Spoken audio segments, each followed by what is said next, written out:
ይህ ፕሮግራም የተሳካው በጆይስ ሜየር ሚኒስትሪ ጓደኞችና ባልደረቦች ነው።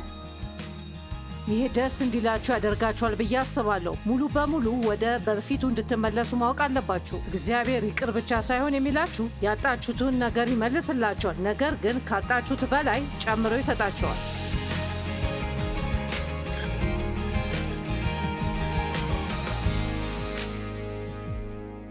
በዕለት ተዕለት ኑሯችን መደሰት ላይ አብራችሁን ስለሆናችሁ በጣም አመሰግናለሁ። ትላንትና ስለ ትህትና እና ስለ 10 የትህትና ባህሪያት ማስተማር ጀምሬያለሁ። አልጨረስኳቸውም። ያየነው 3ቱን ብቻ ነው። ስለዚህ 7 ይቀረናል። እናንተም አንጨርሰውም ይሆን ብላችሁ እያሰባችሁ ይሆናል። የቻልኩትን ያህል እሞክራለሁ። ትላንት ያወራናቸው እነዚህ 3ቱን ነው። ትሁት የሆኑ ሰዎች እርዳታ ሲያስፈልጋቸው ይጠይቃሉ። ትሁት የሆኑ ሰው ይቅር ለማለት ፈጣን ነው፣ በቀላሉ አይናደዱምና ጽድቅን ለማግኘት እግዚአብሔርን በፈቃዳቸው ይጠብቃሉ። ሰላም ፈጣሪና የሰላም ወዳጆች ናቸውና የሰላም ሕይወትን ይወዳሉ። አሁን ኩራት በጣም ትልቅ ችግር ነው። ሰይጣን ከገነት ሲባረር የፈጸመው ኃጢአት ኩራት ነው። ዙፋኔን ከእግዚአብሔር ከዋክብት በላይ ከፍ አደርጋለሁ ብሏል። ኩራት ባለበት ቦታ በሙሉ ሁሌም ጥፋት ይኖራል። ያለ ትህትና ሰላም አይኖራችሁም። ምክንያቱም ኩራት ሁልጊዜ የጠብን በር ይከፍታል። ስለዚህ ለእግዚአብሔር ታዛዥ መሆን የምንፈልግ ከሆነ ትሁት መሆን አለብን። ምክንያቱም ኩራት ሁልጊዜ ከእናንተ በላይ የሚያውቅ ይመስለዋል እና ሌሎችን መስማትና መታዘዝ አይፈልግም። ስለዚህ ዛሬ የምንጀምረው በ4ኛው ነው። እሱም ትሁት የሆኑ ሰዎች ድክመታቸውን በቀላሉ ይቀበላሉ፣ ከሆኑት በላይ ራሳቸውን አያስቡም፣ ሳይከላከሉ እርማትን ይቀበላሉ። ኢየሱስ ክርስቶስ መቼም ራሱን አልተከላከለም። በብዙ ነገሮች ተወቅሶ ነበር እና ብዙ ጊዜ ሰዎቹን እንኳን አልመለሰላቸውም፣ ምክንያቱም ማን እንደሆነ ያውቃል እና እሱ ትክክል እንደሆነ ማሳየት ቢጠበቅበትም እንኳን እግዚአብሔር እንደሚረዳው ያውቃል። መጽሐፍ ቅዱስ እግዚአብሔር የእኛ ተሟጋች ነው ይላል እና ለእናንተም ፍርድን ይዞላችሁ ይመጣል። በራሳችሁ ለማግኘት አትሞክሩ። ሰዎች የፈለጉትን ነገር ያስቡ። እናንተ ጥሩ ሰዎች እንደሆናችሁ ለማሳመን መሞከር የለባችሁም። ጥሩ ሰው ሁኑና ቢፈጥንም ቢዘገይም እነሱ ያዩታል። ማቴዎስ 16 ከቁጥር 13 እስከ 23። ኢየሱስ ፊልጶስ ቂሳሪያ ወደ ተባለው አገር በደረሰ ጊዜ ደቀ መዛሙርቱን ለመሆኑ ሰዎች የሰውን ልጅ ማን ነው ይላሉ ብሎ ጠየቃቸው። እነርሱም አንዳንዶቹ መጥምቁ ዮሐንስ፣ ሌሎቹ ኤልያስ፣ ሌሎቹ ደግሞ ኤርምያስ ወይም ከነቢያት አንዱ ነው ይላሉ አሉት። እርሱም እናንተስ እኔን ማን ትሉኛላችሁ አላቸው። ስምዖንም ጴጥሮስም መለሱ። ጴጥሮስ ለማውራት በጣም ፈጣን ነበር። አንተ ክርስቶስ የሕያው እግዚአብሔር ልጅ ነህ በማለት መለሰ። ኢየሱስም እንዲህ አለው፣ የዮና ልጅ ስምዖን ሆይ ብፁዕ ነህ። ይህን የገለጠልህ በሰማይ ያለው አባቴ እንጂ ሥጋና ደም አይደለም። አንተ ጴጥሮስ ነህ። በዚህ ዓለት ላይ ዓለቱ የጴጥሮስ እምነት ነው። ቤተ ክርስቲያኔን እሰራለሁ፣ የገሃነም ደጆችም አያሸንፏትም። የመንግሥተ ሰማያት መክፈቻዎች እሰጥሃለሁ። በምድር ያሰርከው ሁሉ በሰማይ የተፈታ ይሆናል። እሱም ጴጥሮስ አንተ በጣም ትልቅ የእምነት ስልጣን ይኖርሃል አለው። ለጴጥሮስ ትልቅ እቅድ አለው። ነገር ግን በቀጣዩ ትንሽ ደቂቃዎች ውስጥ እንደምታዩት እግዚአብሔር ያንን ስራ ከመስራቱ በፊት በጴጥሮስ ላይ መስራት ያለበት በጣም ብዙ ስራ ነበር እና ታውቃላችሁ፣ እግዚአብሔር ለእኔ በጣም ትልቅ እቅድ አለው። ነገር ግን እግዚአብሔር የሚፈልገውን ነገር ከማድረጉ በፊት በውስጤ በእግዚአብሔር መንገድ ላይ ያለ ነገር አለና እሱ መታረም ነበረበት እና እየወነጀልኳቸው አይደለም። ነገር ግን ይህ በእናንተም ላይ ያለ ነገር ይሆናል። ምናልባት በሕይወታችሁ ውስጥ ነገሮች በፍጥነት ለምን እየተከሰተ እንዳልሆነ አታውቁ ይሆናል። ምናልባት እግዚአብሔር በሆነ ነገር ሊረዳችሁ እየሞከረ ይሆናል እና ነገር ግን እናንተ እሱን ለመቀበልና ለመታዘዝ ዝግጁ አይደላችሁ። የመንግስቱን ቁልፍ እሰጣቸዋለሁ፣ ስልጣን እሰጣቸዋለሁ፣ ኃይል እሰጣቸዋለሁ። ይሄ የመጽሐፍ ቅዱስ ጥቅስ ለሁላችንም ነው እግዚአብሔር የእምነት ሥልጣን እንዲኖረን ይፈልጋል። ቀጥሎም እርሱ ክርስቶስ መሆኑን ለማንም እንዳይናገሩ ደቀ መዛሙርቱን አስጠነቀቃቸው። ኢየሱስም ከዚያን ጊዜ ጀምሮ ወደ ኢየሩሳሌም ይሄድ ዘንድ በዚያን በሽማግሌዎች በካህናት አለቆችና በኦሪት ሕግ መምህራን እጅ መከራን ይቀበልና ይገደል ዘንድ በሦስተኛው ቀን ከሞት ይነሳ ዘንድ እንደሚገባው ለደቀ መዛሙርቱ ይገልጽላቸው ጀመር። አሁን ይህንን ተመልከቱ። ዋናው ሀሳብ እዚህ ጋር ነው። ስለ ጴጥሮስ የሆነ ነገር እናያለን። ጴጥሮስም ኢየሱስን ወደ ጎን ወስዶ መገሰጽ ጀመረ። አሁን ይህንን ነገር ለማድረግ መርከብ ሙሉ የሆነ ኩራት ሊኖረው ይገባል። ከትንሽ ደቂቃዎች በፊት አንተ ክርስቶስ የሕያው እግዚአብሔር ልጅ ነህ እያለ ነበር። ነገር ግን አሁን ኢየሱስን ለማረም በራሱ ተነስቷል። ጌታ ሆይ እንዲህ ያለ ነገር ፈጽሞ አይድረስብህ አለው። እናንተም ኢየሱስ ክርስቶስ መከራ እንዲደርስበት አልፈለገም ልትሉ ትችላላችሁ። ነገር ግን እሱ ከኢየሱስ ክርስቶስ ጋር እየተስማማ አልነበረም። ምክንያቱም ኢየሱስ ይህ ነገር ይሆናል ብሏል። እኔን እንደሚመስለኝ ጴጥሮስ ከኢየሱስ ጋር ስለነበረና እሱም አብሮ መሰቃየት አልፈለገም። ስለዚህ ኢየሱስ ክርስቶስ ብቻ ሳይሆን እነሱም አብረው የሚሰቃዩበት ሁኔታ ላይ እንዲገቡ አልፈለገም። ኢየሱስም ወደ ጴጥሮስ ዞር ብሎ አንተ ሰይጣን ሂድ ከዚህ። ይህንን መስማት ትፈልጋላችሁ? እኔ ስለዛ ብዙም አልጨነቅም። እግዚአብሔር እንደዚህ ብሎ መቼም እንደማይናገረኝ ተስፋ አደርጋለሁ። እሱ ጴጥሮስ ሰይጣን ነው እያለ አይደለም። ነገር ግን እሱ እያለ ያለው ሰይጣን በውስጣችሁ እንዲሰራ እየፈቀዳችሁለት ነው። ምን እንዳለ ስሙ። የሰው እንጂ የእግዚአብሔር ነገር በአሳብህ ስለሌለ መሰናክል ሆነህብኛል አለው።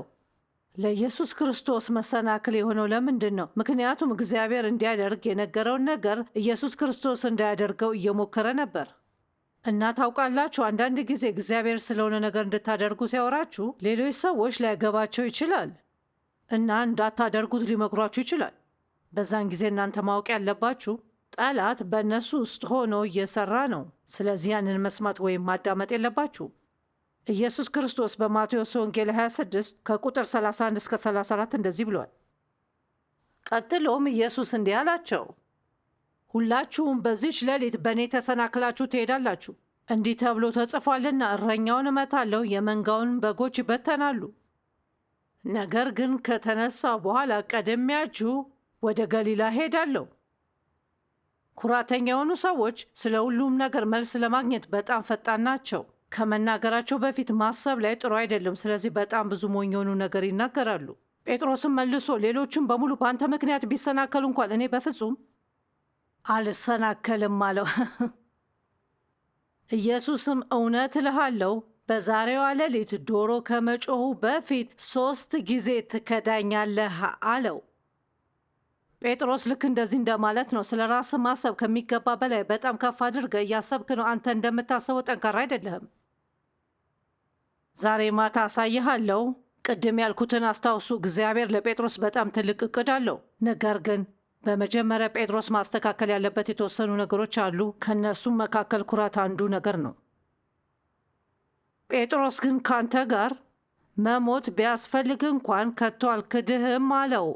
ሌሎች ደቀ መዛሙርት በሙሉ እንደዚህ አሉ። ኢየሱስ ክርስቶስ ቀጥሎ ስለሚመጣው ክህደት ጴጥሮስን እያስጠነቀቀው ነበር። እንደዚህ አለው፣ ጴጥሮስ ለአንተ ጸልያለሁ። አሁን ይህንን አዳምጡ። የሉቃስ ወንጌል 22 ከቁጥር 31 እስከ 34 ስምዖን ስምዖን ሆይ እነሆ ሰይጣን እንደ ስንዴ ሊያበጥራችሁ ለመነ። እኔ ግን እምነትህ እንዳይጠፋ ስለ አንተ ጸለይኩ። አንተም በተመለስክ ጊዜ ወንድሞችህን አበርታ። ብዙ ሰዎችን ኢየሱስ ክርስቶስ ለአንተ ጸልያለሁ ብሎ ቢነግራቸው አመሰግናለሁ፣ በጣም ያስፈልገኛል ብሎ ይመልሳሉ። ጴጥሮስ ጌታ ሆይ እኔ ከአንተ ጋር ወህኒ ለመውረድም ለመሞትም ዝግጁ ነኝ ብሎ መለሰለት። በሌላ መልኩ ጸሎትህን አልፈለገውም እያለው ነው። አልሰናከልም፣ አልወድቅም። ኢየሱስም ጴጥሮስም ሆይ ዛሬ ዶሮ ሳይጮህ አላውቅህም ብለህ 3 ጊዜ ትከዳኛለህ እልሃለሁ አለው። ዋው! ከዛን ይህንን ቀጥዬ ጴጥሮስ ኢየሱስን እንዴት 3 ጊዜ እንደካደው ልነግራችሁ እችላለሁ። ነገር ግን ጊዜ ለመቆጠብና ሌሎች ነገሮችን ለማስተማር ሙሉ ታሪኩን አላነብም። ነገር ግን ጴጥሮስ ኢየሱስ ታደርጋለህ ያለውን ነገሮች በሙሉ አደረገው። እንደዚህ ይላል። ጌታም መለስ ብሎ ጴጥሮስን ተመለከተው። ያንን አስተያየት ለመገመት ይከብዳል። ከዛን ጴጥሮስም ኢየሱስ ዛሬ ዶሮ ሳይጮህ 3 ጊዜ ትከዳኛለህ ያለው ነገር ትዝ አለው። እሱም ወደ ውጭ ወጥቶ ምርር ብሎ አለቀሰ። ጴጥሮስ ንስሐ የገባው ያኔ ነው። እሱ ማድረግ የነበረበት ነገር ያ ነበር። ጴጥሮስ ራሱን ማግኘት ነበረበት ማለት ትችላላችሁ። እኔም ያንን አስታውሳለሁ። ከብዙ ዓመታት በፊት ሁሉም ነገሮች የሌሎች ሰዎች ጥፋት ነው ብዬ አስብ ነበር እና እኔ በተለይ ሁሉም ነገር የዴቭ ጥፋት ነው። ደስተኛ ካልሆንኩኝ የዴቭ ጥፋት ነው። ለራሴ ካዘንኩኝ ምክንያቱም ዴቭ እንዲያደርግ የጠየቅኩትን ነገር እያደረገ ስላልሆነ ነው።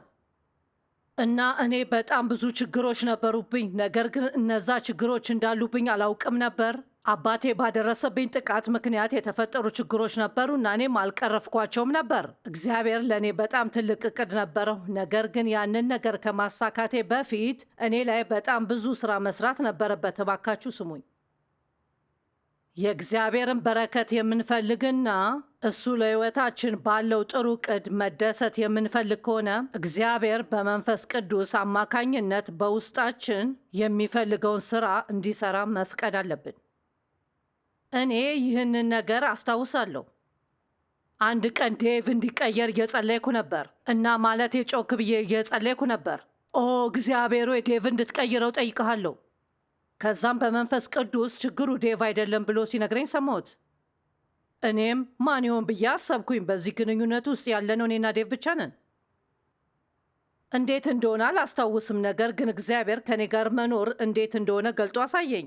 ከሰው ጋር ለመስማማት እንዴት ከባድ እንደሆንኩኝ፣ ምን ያህል ተንኮለኛ እንደሆንኩ፣ እንዴት ቶሎ እንደምናደድና ለቀናቶች እንዴት አኩርፌ እንደምቆይ አሳየኝ። ታውቃላችሁ፣ ለ3 ቀናቶች አለቀስኩኝ። ራሴን ልክ እንደ ጴጥሮስ ስመለከት መቀየር የጀመርኩት ያኔ ነው። ረጅም መንገድ መሄድ የነበረብኝ። በዛን ቀን ከተፈጠሩ ነገሮች መካከል እግዚአብሔር የሚለኝን ነገር አመንኩትና ችግር እንዳለብኝ አወቅኩኝና እግዚአብሔር በውስጤ ስራው እንዲሰራ መፍቀድ ነበረብኝ። በ1 ወይም በ2 ወር ውስጥ ሁሉም ነገር ተሳክቷል። ነገር ግን በጣም ብዙ ዓመታት ወስዶብኛል። እግዚአብሔር በሚኒስትሪ ውስጥ እንድሆን አድርጎኛልና ኃላፊነቴም ወስዶ የተወሰኑ ነገሮች ሰጥቶኛል። ነገር ግን በአንድ ቀን ውስጥ የተፈጠረ ነገር አይደለም። እኔ በሚኒስትሪ ውስጥ ለ40 ዓመታት ቆይቻለሁ። አሁን እየነገርኳችሁ ያለው ከ40 ዓመት በፊት ስለሆነ ነገር ነው። እግዚአብሔር በሕይወታችሁ ውስጥ እንዲሰራ የምትፈቅዱ ከሆነ የተወሰነ ጊዜ ይወስዳል። እግዚአብሔር ለእናንተ በጣም ጥሩ ዕቅድ አለው። የፈለገውን ነገር እንዲያደርግ ፍቀዱና በሕይወታችሁ ውስጥ ባለው የኩራተኝነት ስሜት ይርዳችሁና በጣም ትሑት ሆናችሁ እግዚአብሔር የሚላችሁን ነገር በፍጥነት የምታደርጉበት ስሜት ይስጣችሁ።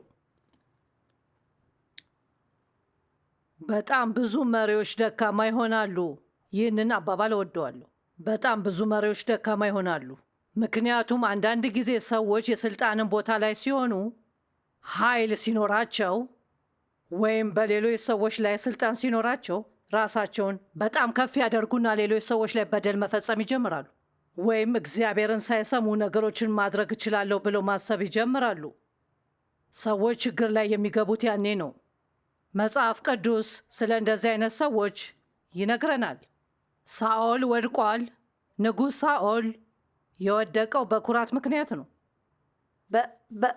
በጣም አስገራሚ ታሪክ ነው ስለ ሳኦል። ሳሙኤልም እንዲህ አለው፣ በዓይን ፊት ታናሽ የነበርክ ብትሆንም የእስራኤል ነገዶች መሪ ሆነህ የለምን? እግዚአብሔርም በእስራኤል ላይ ቀበቶ አንግሶልሃል። እሱም እንደዚህ አለው፣ በራስ ፊት ትንሽ በሆንክበት ጊዜ እግዚአብሔር መርጦ የእስራኤል ንጉሥ አድርጎሃል። ሁሉንም የመጽሐፍ ቅዱስ ጥቅሶች ብናነባቸው ሳኦል እግዚአብሔርን ለብዙ ጊዜ አልታዘዘውምና እግዚአብሔር እንዳያደርግ ያለውን ነገር አድርጓል። ይህንንም ያደረገው ሰውን ስለሚፈራ ነው። ሰዎችን ማስቀየም ወይም ማጣት በጣም ይፈራል። ስለዚህ ከእግዚአብሔር ይልቅ ሰዎችን አስደሰተ። እዚህ ጋር ሌላ ነጥብ አለና በጣም አሳዛኝ ነው። እግዚአብሔር ነቢዩ ሳሙኤልን እንደዚህ ብሎ ነግሮታል። ሳኦልን ንጉሥ በማድረጌ በጣም ተጸጽቻለሁ አለው። እግዚአብሔር መቼም ጆይስ ለብዙ ሰዎች በቴሌቪዥን ሚኒስትሪ እንድትሰብክ ስለፈቀድኩኝ እጸጸታለሁ እንዲል አልፈልግም። ከሁሉም በላይ በሕይወታችን የእግዚአብሔርን ፈቃድ መፈለግ አለብን። እሱም እንዲኖረን በሕይወታችን ትሕትና ሊኖረን ይገባልና ጥፋት ስናጠፋ በእግዚአብሔር ወይም በሌሎች ሰዎች ፊት ለማመን ፈቃደኛ መሆን አለብን። ናቡከደነፆር በመጽሐፍ ቅዱስ ውስጥ ሌላው ጥሩ ሆኖ ጀምሮ ብዙ ችግሮች ውስጥ የሚገባ ሰው ነው። በዳንኤል 4:1 ላይ እንደዚህ ይላል፣ ንጉሥ ናቡከደነፆር በምድር ሁሉ ለሚኖሩ ሕዝቦች፣ መንግስታትና ልዩ ልዩ ቋንቋዎችን ለሚናገሩ ሰዎች ሁሉ ሰላም ይብዛላችሁ። ልዑል አምላክ ያደረገልኝን ታምራዊ ምልክቶችና ድንቅ ሥራዎች ስነግራችሁ እጅግ ደስ እያለኝ ነው። ምልክቱ እንዴት ታላቅ ነው! ድንቁስ እንዴት ብርቱ ነው! ስለዚህ ለእግዚአብሔር ክብር እየሰጠን ነው። እግዚአብሔር ያደረገውን ትልቅ ነገር ተመልከቱ። እግዚአብሔር ትልቅ ነገር አድርጓል። ከዛ እንደዚህ ያለ እኔ ናቡከደነፆር በቤቴ ደልቶኝ በቤተ መንግስቴም ተመችቶኝ እኖር ነበር። በእናንተ ለሆነው ጥሩ ነገር ሁሉንም ክብር ለእግዚአብሔር እየሰጣችሁ ከሆነ ደልቷችሁ እና ተመችቷችሁ ትኖራላችሁ። ነገር ግን ከ30 ቁጥሮች በኋላ እና ከስንት ጊዜ በኋላ እንደሆነ አላውቅም። ነገር ግን ቁጥር 30 ላይ ስንደርስ አሁን እንደዚህ እያለ ነው፣ በብርቱ ኃይሌ ለገናናው ክብሬ ንጉሣዊ መኖሪያ ትሆን ዘንድ ያሰራዋት ታላቂቷ ባቢሎን ይቺ አይደለችምን? አለ። ቁጥር 1 ለእግዚአብሔር ክብር እየሰጠ ነበር። በቁጥር 2 ላይ ደልቶትና ተመችቶት ነበር። በቁጥር 30 ላይ እነዚህ ሁሉ ትልቅ ነገሮች የተሰሩት በእኔ ምክንያት ነው እያለ ነው። ከዛን እግዚአብሔር በዚህ ቀን መንግሥትህ ከአንተ ተወስዶብሃል አለው። እንደገና ሁሉንም ነገር የማነብላችሁ ጊዜ የለኝም። ነገር ግን በመጨረሻ ወደ ትክክለኛው አእምሮ እስኪመለስ ድረስ ናቡከደነፆር ከዱር እንስሶች ጋር በሜዳ ላይ መኖር ጀመረ። ራሱን ዝቅ አድርጎ ንስሐ ገባና ኃይል እግዚአብሔር ብቻ ነው አለ።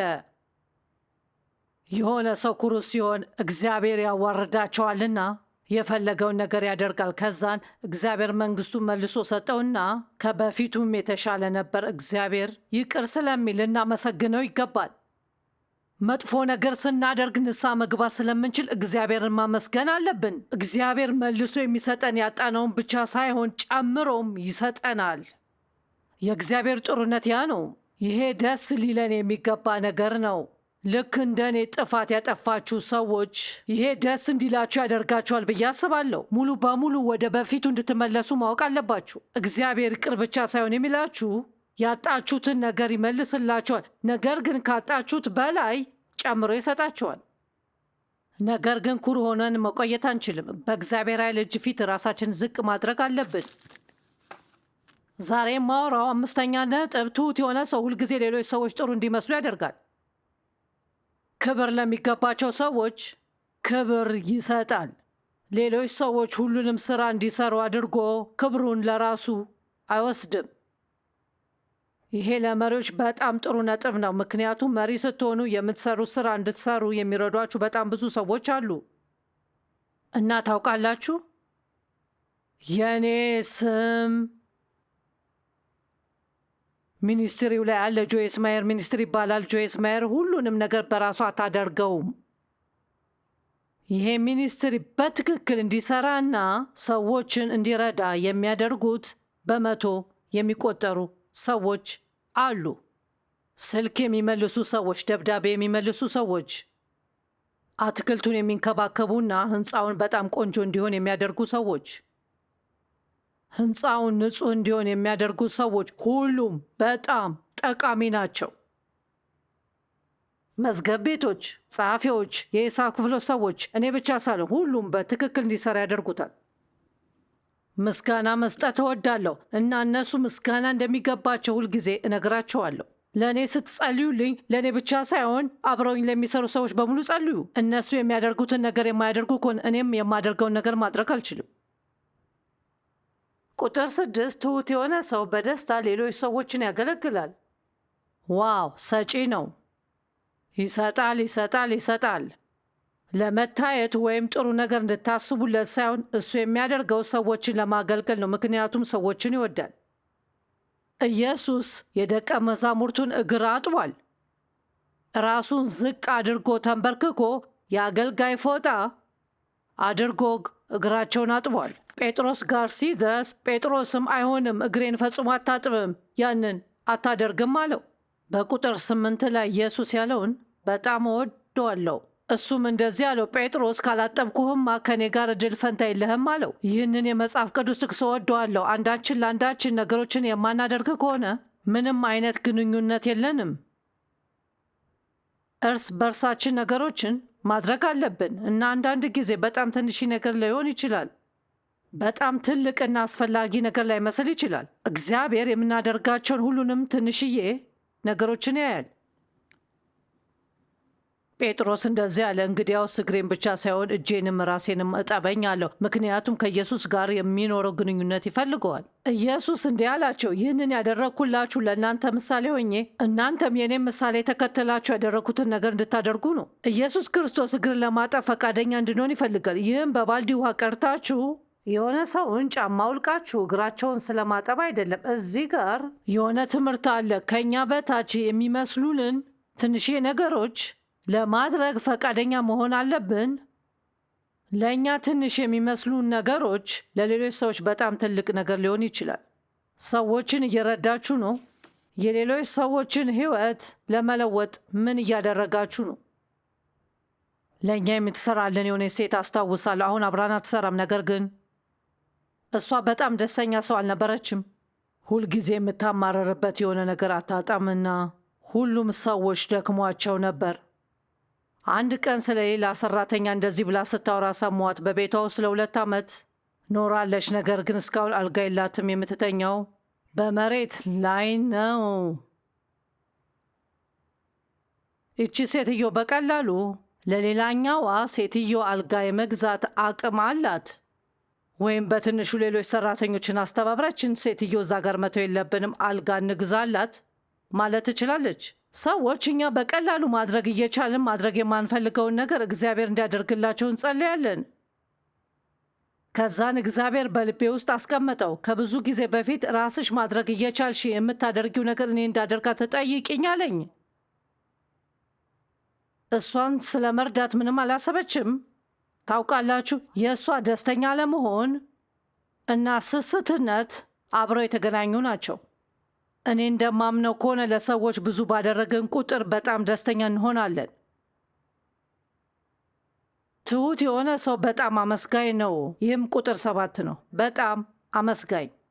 ሰዎችን አመስግኑና እነሱ እግዚአብሔርን ያመሰግናሉ። ማንም ሰው የሚያደርግላቸውን ትንሽዬ ነገሮች ያመሰግናሉ። መጽሐፍ ቅዱስ እንደዚህ ይላል፣ አመስግኑት ስሙንም ባርኩ። ይሄን እወደዋለሁ።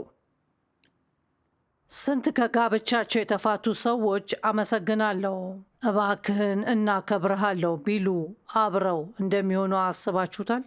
መልካም ምግባር ግንኙነታችሁ ጥሩ እንዲሆን በጣም ይረዳል። ቁጥር 8 ትሁት የሆኑ ሰዎች ሩህሩህ ሕሊና አላቸውና ንስሐ ለመግባት ፈጣን ናቸው።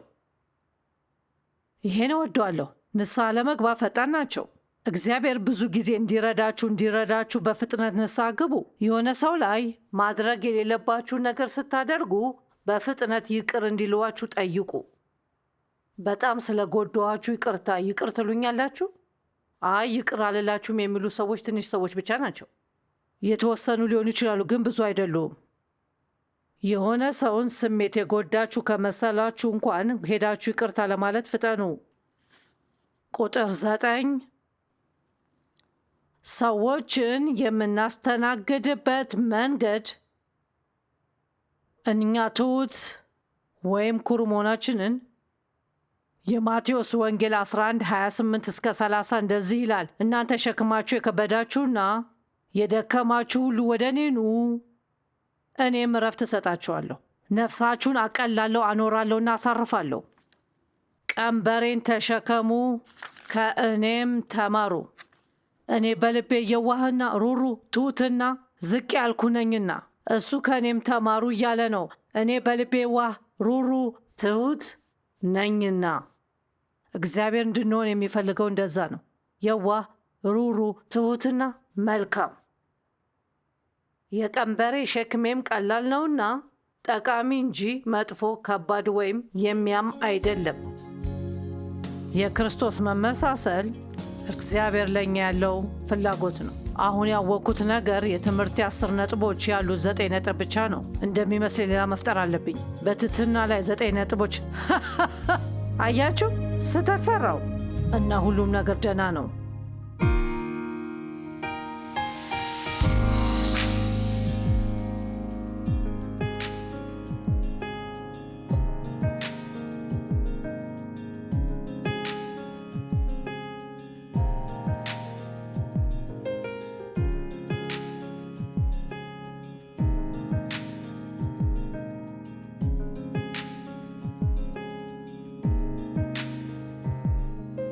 ይህ ፕሮግራም የተሳካው በጆይስ ሜየር ሚኒስትሪ ጓደኞችና ባልደረቦች ነው።